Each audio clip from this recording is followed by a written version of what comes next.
Hey, fellow mathers. Before we get into this episode, we want to share with you how you can get access to free content, professional learning that will keep your students engaged and doing the math that matters. Get ready to go to this link, mathisfigureoutable.com/challenge. That's right. Registration is open for the free Math is Figureoutable Challenge that's starting May 15th and runs to the 17th at 7 p.m. Central. We're going to have 3 nights jam packed with learning and routines that you can take straight to your classroom. In these challenges, we have a great time. We do some math, talk about classroom experiences, give away super cool bonuses and prizes. You won't just walk away with routines that are naturally engaging and encourage your students to think mathematically. You'll also have a chance to win over 6K worth in prizes, including a few virtual PD sessions for your school. I'll be joined by my wonderful co host Kim and special guest Jenna Labe. You can register at mathisfigureoutable.com/challenge for a fantastic learning experience. That's mathisfigureoutable.com/challenge. Now on to the show. Hey, fellow mathematicians! Welcome to the podcast where math is figureoutable. I'm Pam. And I'm Kim. And you found a place where math is not about memorizing and mimicking, waiting to be told or shown what to do, but it's about making sense of problems, noticing patterns, and reasoning using mathematical relationships. We can mentor mathematicians as we co-create meaning together. Not only are algorithms not particularly helpful in teaching mathematics, but rotely repeating steps actually keeps students from being the mathematicians they can be. So last week, we talked about how Pam and I view what it could look like to fit in all kinds of great things into a math classroom. And we shared that we like to think of a 2/3, 1/3 split of time as kind of our structure of a math class. This week, we want to dive into some specific examples at a few grade levels to give you a better idea of what we mean. Yeah, we did some real general discussing about how it could all work and fit together. And we thought, man, let's give some examples. Yeah. So here we go. We're going to dive into a few kind of representative grades. We won't do them all, but hopefully this gives you a little bit of an idea of what it could look like. So, for example, let's take grade 1. If you Okay. are thinking about a first grade situation, I might think about a couple of days. I might think about starting off with a string where we work on doubles. And if I'm Mhm. first grade, I'm working on small number doubles. We're thinking about helping kids really tackle doubles and get a feel so that it's kind of an automatic, 7, 7, 8, and 8, that they kind of have this sort of sense of doubles.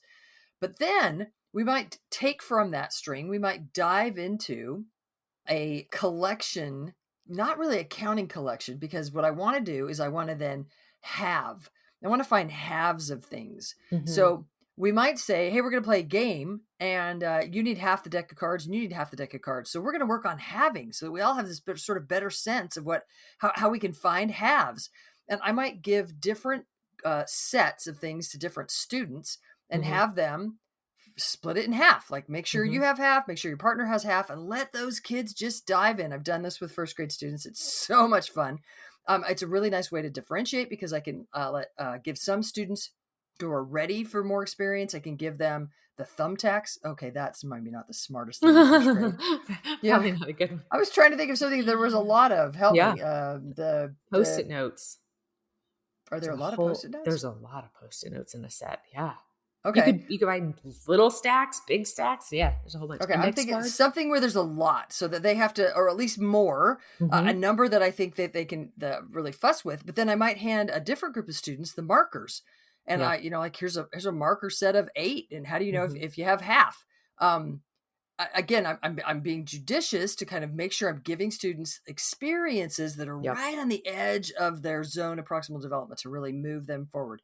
And then I'm going to continue to give them better and bigger collections so that as they have them, they gain more experience. We do a math congress about what were some ways that you were thinking about having. I would definitely want to pull out a strategy like, ooh, was anybody kind of dealing out? I give Mhm. you one and then I get one and you get one and I get one, because Mhm. that's a strategy of making sure that we have anyway, blah, blah, blah. I don't want to get too deep into any one of these. Yeah. So this idea of an investigation in a Congress around having, then we might follow that up with a doubles game. We might have a game where you sort of roll a die and double that amount and then move that forward on the board so that kids are like, again, they're sort of messing with this idea of doubles. So see how we're kind of doing things that are all kind of around the same idea. I might follow that with a quick image problem string where I'm flashing doubles, and we're using the structure of the 10 frame or structure of a rec and rec to help students kind of glance at doubles and see something. So in that kind of 2/3 time, I've just described a sequence of tasks that could happen to really help students thinking about doubles. Really, it's about doubles. It's less about halving, and it's about doubles. We have to give them kind of this nice context of game playing. I'm not trying to cinch halving. I'm trying to get that on their horizon to think about. But really, I'm giving them lots of experiences to count where the count matters. Right. So it's a big idea in first grade. Now, if that's the 2/3 time, what am I doing in the 1/3 time? Well, in the 1/3 time, I'm thinking about past games that we've already played that I want to keep going all year long. So I might bring those back.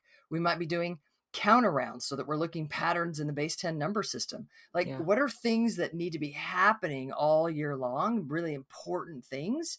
And I'm going to continue to do those during that time. Yeah. I don't know, Kim, does that feel? Yeah, go Yeah, ahead. it feels good. And I want to mention again that I think a small piece of what you said that maybe people maybe didn't catch is that you said this was not like all in one day. Like you're not tackling every single one of the things that you said in one day. It might be over the course of 2 days or 3 days, or, I think it can be really easy to say, like, I want to master doubles in a day. Right. And we know that that's not going That's to one happen. standard. And so That one standard in isolation. Okay, that's Tuesday. Yeah. Yeah. I mean, it can feel like that is, what you have to do, but we're taking this kind of like a wider approach to what can I do to give kids experiences over the course of several days or a week or over time. And I love the 1/3 bit of time because that's when you can cycle back to things that you've approached, but you still want to, doubles are going to be something that you make use of all year long. Absolutely. And for future. Yeah.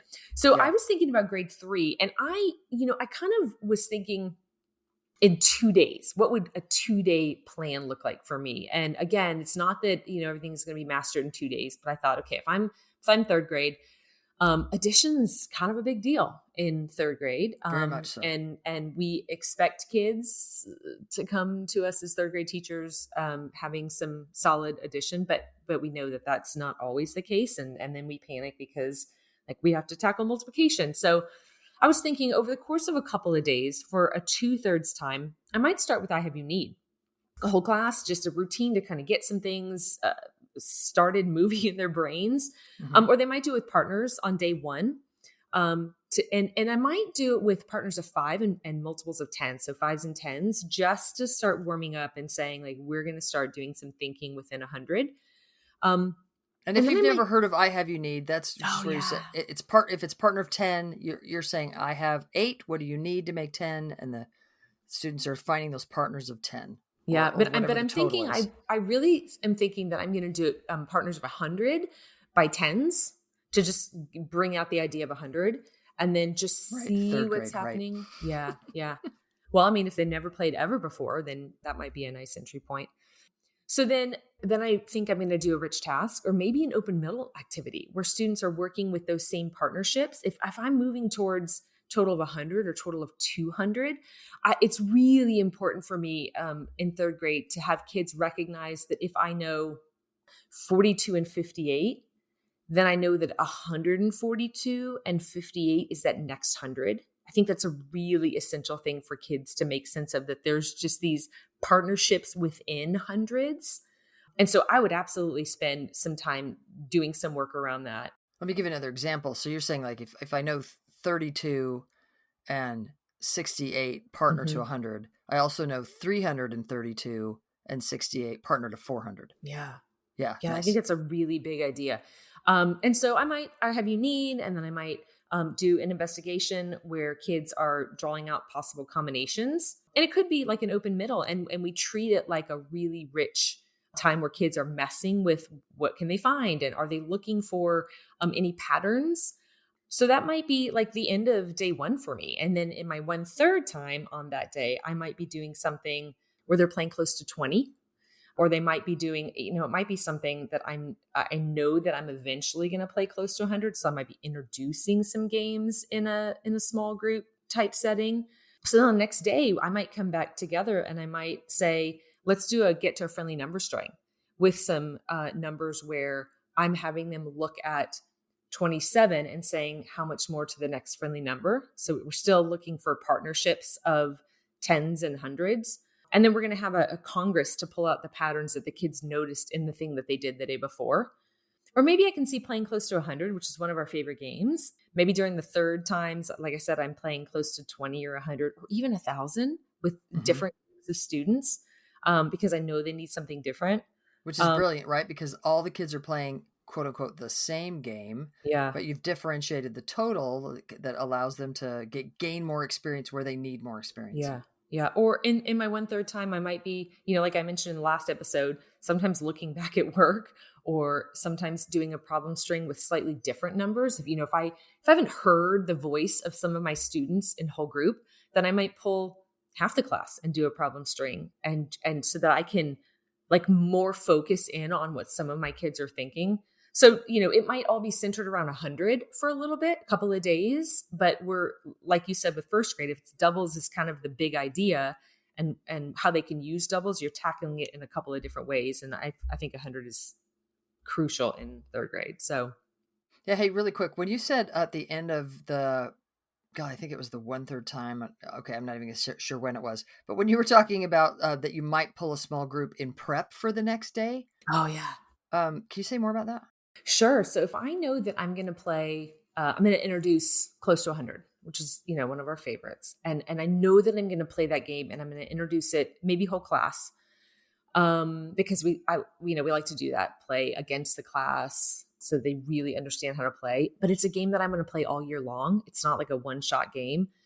So you start playing. You start playing against the class, so they really understand how to play, so that then you can You could it send them in in partners or small partners. groups. Yeah. Mhm. But there might be times, there might be classes, there might be kids who I know maybe there's a lot of instruction to the game, or maybe notating their thinking might be something that they're not really sure how to do. It might be that there's a whole host of reasons why I might pull a small group and say, hey, tomorrow we're going to play this game and I want you guys to be my experts. Like I really want you to know how to play this game, and it just boosts a little bit of confidence maybe, or maybe it's not the kid who's always the expert in the thing. So there are times where I might pull a group the week before or a couple of days before and give them some experience before we play as a class, Just sort of so that front they load their just experience. Yeah.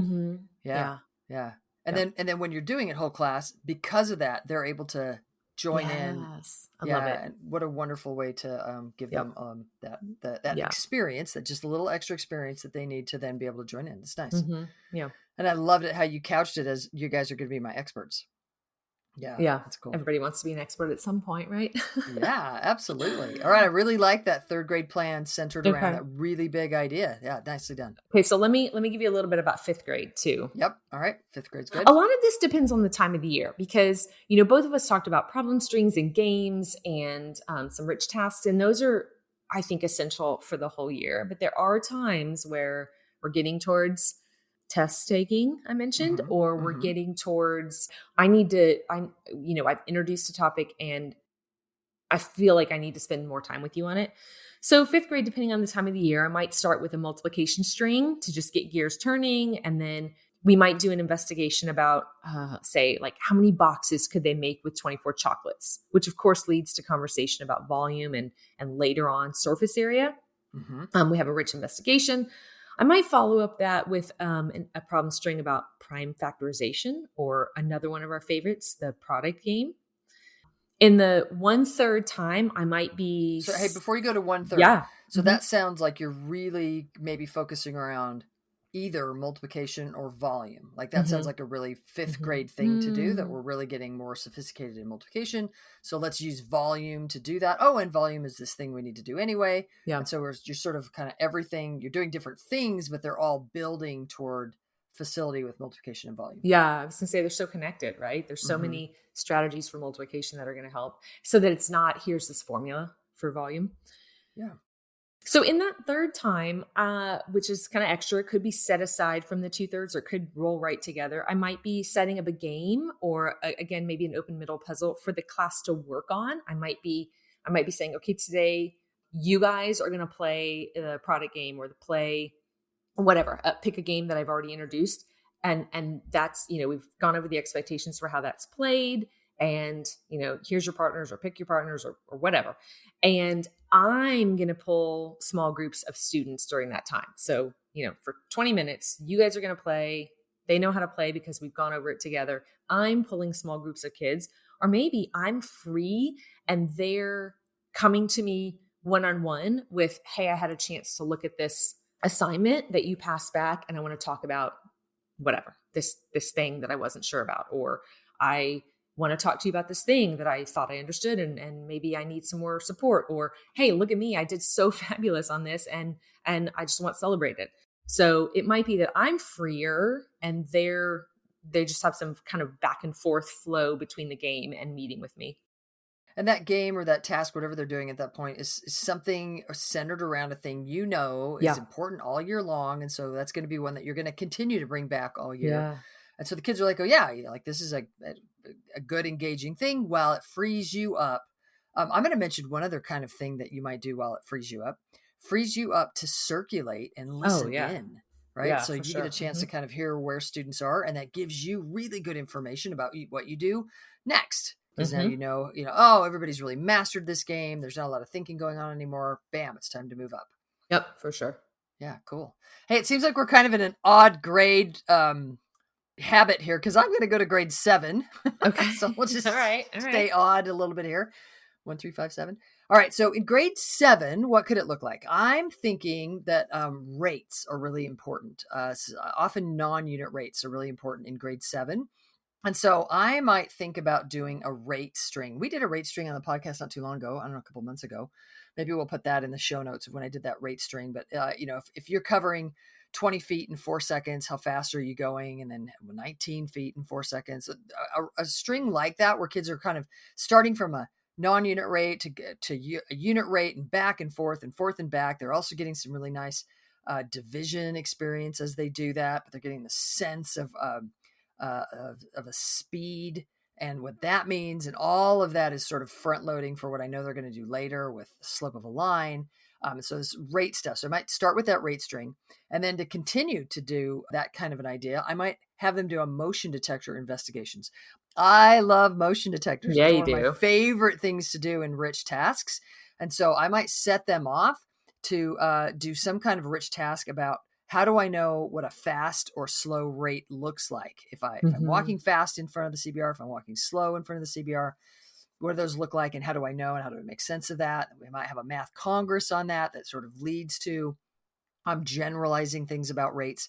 But then I want to kind of get a little bit more numeric. And so then I'm going to follow that. Either I could think of a couple different things I might do, but I think I might follow that with a rate string that gets a little bit more picky about the rates that they were actually just walking. So instead of 20 feet in 4 seconds, nobody's going to walk 20 feet in front of a CBR, because you're out of range. And so now I'm going to get kind of picky. Hey, well, if you just, in the 4 seconds that you were just walking, but you only covered 2 feet, then how fast were you going? So now I can do rates that are under 1. So it was in that first string, I was sort of playing with rates that are greater than 1. Now that I'm playing with rates that are less than 1. And so now we're kind of dealing with fractions, which we know is a big deal in middle school. That could potentially be a follow-up to that. So if that's happening in the 2/3 time, I might in the 1/3 time be thinking about, well, in order for them to sort of cover distance or think about timing. So later I might want to say, well, if I started at 2 feet from the CBR and I walked away to the 8-foot mark, now they have to think about how much distance they've traveled. Well, that's kind of subtraction, but it's sort of looking at the meaning of subtraction, the interpretation of subtraction. That's the distance or difference between the numbers. Yeah. So because of that, I might actually do a subtraction string where we're thinking about the fact that subtraction has these 2 interpretations, and we're messing around with subtraction so that as we do that differencing in finding rates, that they have that kind of sense of subtraction happening. But also, I'm really aware in 7th grade that we're trying to think and reason proportionally. So I might think sort of out of what we're doing and say, wow, in order to do all of this proportional reasoning, I need kids who have better facility with their multiplication facts. So we actually might play the product game here, or the factor game. We might do some gaming so that kids, they build their multiplication sets. Yeah. All right. So there's a grade 7 Okay. look at what might happen. Oh, and I'm going to mention again, just like you said, that's not all happening in one day. Yeah. That's over a couple of days. You can't do all that in one day. Right. I don't think so. Even that investigation itself should take most of the class period, especially if you do the Congress after it. Yeah. So then the strings are coming on either ends of those. Okay, so staying odd, I'm going to go to a typical 9th grade or an Algebra 1 course. So whenever you teach Algebra 1, it might be in 8th grade. We do a lot of the similar, anyway, it's Algebra 1. But I think you could also do what I'm going to describe in an Algebra 2 course, depending on how in depth you go and how ugly the numbers are. I might think about the fact that we are about to write our first exponential function. And so I might say to myself, what needs to happen before we have kids writing exponential functions? And what kind of data do I want them using to write an exponential function? Do I want it to be messy data that they kind of are approximating? Or do I want it to be exact data? I have to make all these decisions. So I'm going to go ahead and decide that I want to start with messy data, or at least for this thing I'm going to do, it's going to be messy data. And so I might say to myself, the investigation I'm going to work around, the rich task I'm going to work around, is I'm going to have students drop a ball under a motion detector or just drop a ball against a ruler. And I'm going to have them either use that motion detector or that ruler to measure the max heights. How high is the ball coming up after it bounces? When it bounces, what's the height of the bounce?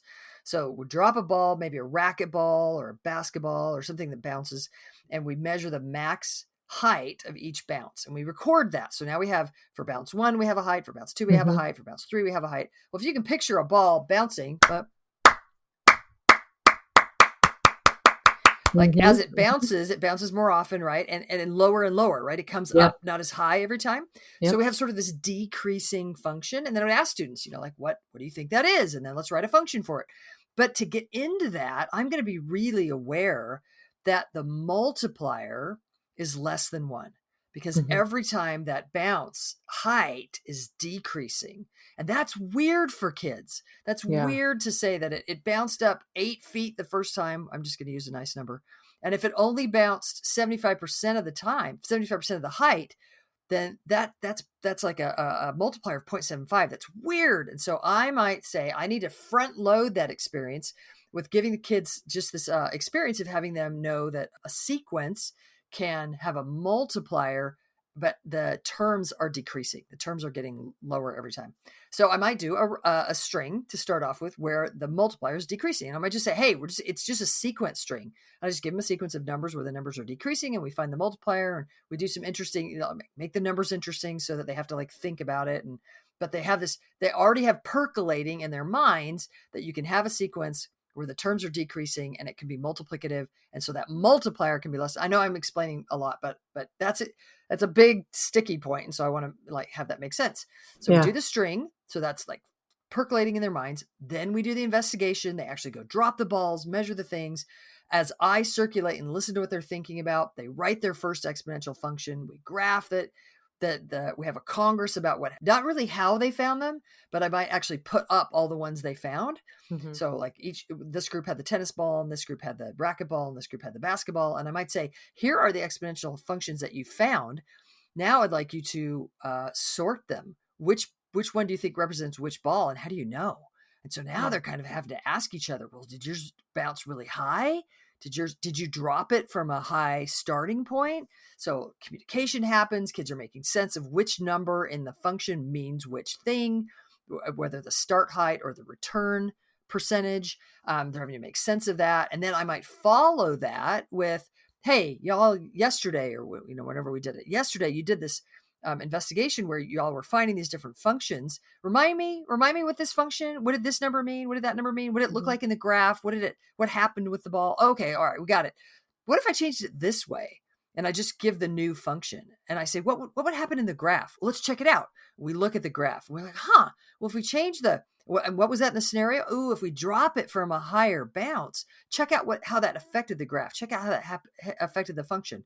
Okay, here's a new problem 3. So I'm doing a problem string that cinches what the different parameters meant in that investigation. Yeah. So that's an example of what could happen in a higher grade. We're using the same sort of lesson structures, problem strings, rich tasks, congresses, problem strings to cinch.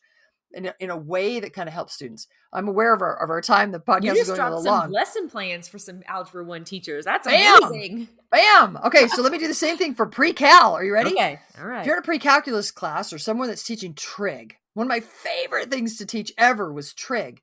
Could I actually do something sort of similar where I think about if the main investigation that I'm going to do is we're going to take a data collector and we're going to collect tuning fork pitches. So I'm going to, or not tuning fork pitch, the sound from a tuning fork. So I'm going to ping a tuning fork. It's going to emit sound. Now, tuning fork is specific because it emits just one frequency of a tone. And I ping it, ping. And when it pings, we collect that data with this really cool recording device, and it sends that data into a graphing calculator.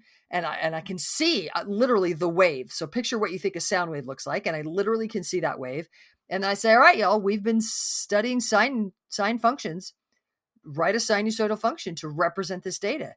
And now students have to like think about, all right, what do I know about amplitude? What do I know about period? And how can I mess with the parameters of a sine function to represent this data? Well, if that's the rich task that I want to do with students, then I might think about, well, what are the things students are going to have to mess with? Well, one of the things they're going to have to mess with is finding the amplitude, and they're going to have to do a little bit of subtraction to do that. So we might do a subtraction string. I might do subtraction string with numbers that are kind of come up in the investigation. But I also, so that's a possibility. But I also might think about, so a different possibility. I don't know that I do both of these. I might do one or the other. I might think about the fact that when they write that sinusoidal function, they're going to have to choose between a sine function and a cosine function. And both of those functions have different, what's the word I want? Advantages to using when we write, when we fit them to data. And so I might want to do something, a problem string that helps students think about the difference between sine and cosine, specifically the y-intercept, so that then when they see the y-intercept of the data, then they can sort of make sense of which function might make more sense to use as they model that relationship. So do the string to help them think about the differences between the two functions, collect the data, write the function that actually fits the data, and then I might think about a string, kind of similar to the one we did with the exponential function with the ball drop thing. I might say to them, okay, like here's a function that you wrote yesterday to match this tuning fork's data. By the way, when I taught pre-calculus, I always used to call it pitchfork. Like not on purpose. I would say, okay, your pitchfork. And they would all laugh at me. And I would like, okay, tuning fork, like whatever the fork thing is called. Anyway, so then I might say yesterday, y'all that had this tuning fork, you had this data. We'd show the data on the graph and we'd show the function over the data. And then I might say, remind me, what is this number? Where do I see that in the graph? Where do I see that? And then how do I know it's this frequency? Okay. What if we change this number? How would that affect the graph? How would that affect the pitch? How would that affect like all the things? Well, and then we would discuss that. Well, what if we change this number? How would that? And we're sort of like cementing or cinching what the different numbers, the different parameters in the function mean. Okay, so if that's happening in the 2/3, oh, I forgot to talk about what would happen in the 1/3 for Algebra 1. Sorry. So let me stay with pre-calculus, and then I'll go back to Algebra 1. So in pre-cal, if we're doing this big idea of writing sinusoidal functions to match data, then in the 1/3 time, I might think to myself, what is a big idea that needs to be getting continual experience for kids all year long? Man, they need to have those unit circle relationships. It's not about memorizing all the unit circle stuff. It's about having a couple of them. And then how can I use those from there? How can I know something about those special angles and how, or even just the y-intercepts and the x-intercepts? How do I, if I know something about those, how can I reason about sine, cosine, and tangent about the rest of those values on the unit circle?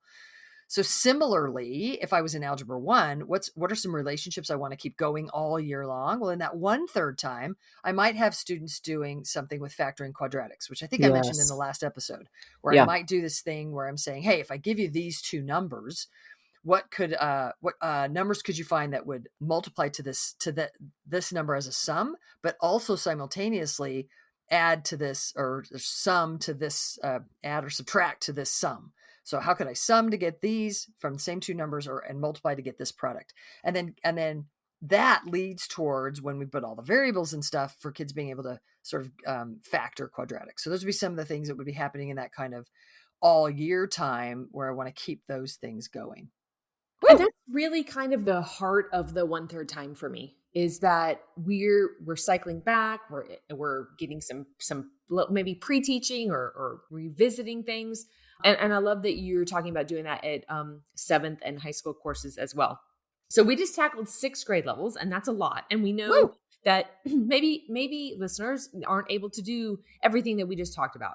We know that everyone's got different demands and they maybe have different expectations from their schools. Hmm. But we think we think that there's an entry point for everyone, right? Absolutely. And so if you're listening to this podcast and you're like, whoa, I mean, that sounds interesting. I'd like hand that Yeah. to me and I'll go do it. And you do want to create it all.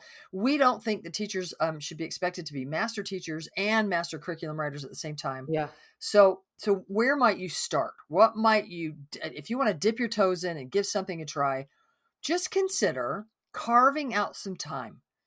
Find some time once a week that you can commit. I'm going to do a problem string. Mhm. Start there. Start with, hey, y'all, like Fun Friday, Marvelous Monday, Terrific Tuesday, whatever it is, a time of the week where you feel like I can get 15 minutes. I'm going to commit. I'm going to do this thing. A place to start is start doing problem strings. Just quickly, the reason to carve out that time is A, so you'll actually do it. Yeah. But B, it's also by carving it out, I also mean not just like the time itself, but actually the space that you set up this time and space with students so that they know during that time and space, you're doing something different. You're doing this thing and they know they know what their role is. They know the expectations during that time. And they're able to dive in and do thinking and reasoning.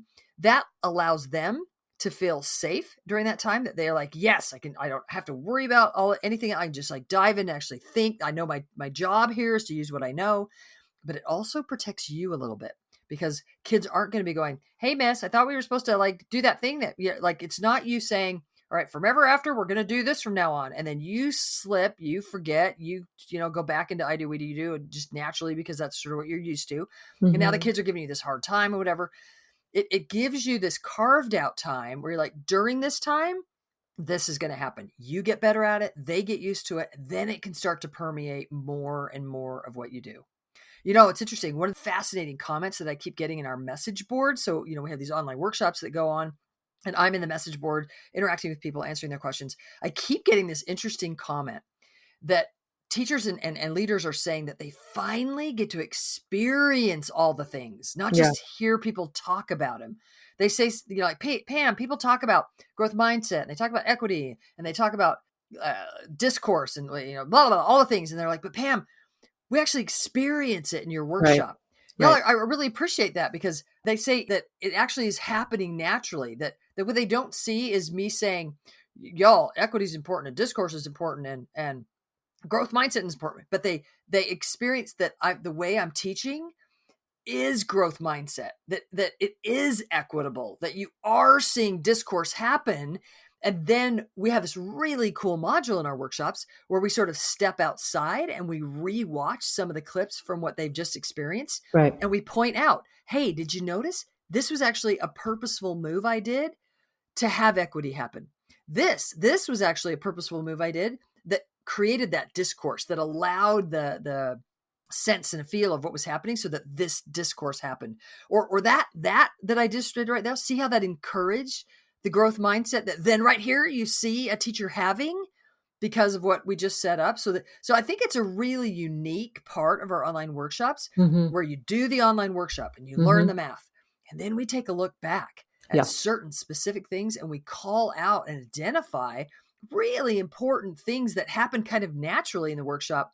And Yep. now you can make happen because you're like more, you've experienced More it. And aware. now Yeah. you're aware of the things that you have control over as a teacher to instigate so that these things can actually happen in your classroom. And I'm particularly happy about that. Well, It makes me, and can I just add that it's an experience that we don't often get to have in our classrooms because time is passing by as we're making the moment to moment decisions, and so you don't get often a chance to look back. But in the workshops, you participate in the math, and then you get to look back and you get to like internalize what's happening a little bit and go, like I believe that, I want to do that. and it just cements it all the Yeah. more in all of us, and all of us get better and better. Yep. So Remember, if you're interested to learn more, registration for my online workshops is currently open, but it's only open until next week, Friday. Eek! The workshops are jam-packed with the content and the guidance you need to change your math class. So, if you're dedicated to the Math is Figureoutable movement, this is your next step. Y'all, building addition for young learners, pre-K 2, building powerful multiplication, anyone who teaches multiplication, so grades 3 and up, building powerful division, anyone who teaches division, so grades 3 and up, building powerful proportional reasoning for anyone who teaches anything to do with proportional reasoning, so really grade 6 and up, but I want grade 5 too as well. And then building powerful linear functions, boom! My signature work up to this point has just launched, or we're about to, I guess. We're about to just launch because we're done with it, but now it's coming out as soon as registration's over. So y'all, if you teach 8th grade or higher, you are really going to want to look at how we build powerful linear functions. Right. And so registration's only open until next Friday. Remember, we only open registration 3 times a year, so you need to get in now so that you don't miss out. You can find out more when you head over to mathisfigureoutable.com/workshops. And that's where you register. Y'all, thank you for tuning in and teaching more and more real math. To find out more about the Math is Figureoutable movement, visit mathisfigureoutable.com. Let's keep spreading the word that math is figureoutable.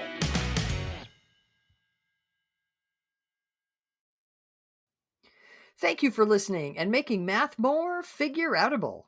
To learn even more, make sure you register for our free challenge at mathisfigureoutable.com/challenge. You are not going to want to miss the evenings of May 15th through 17th, starting at 7 p.m. Central. Math teaching, go register now. That's mathisfigureoutable.com/challenge. Join us to make math more and more figureoutable. And if you can't join live, register and we'll send you access to the recordings. We'll see you there.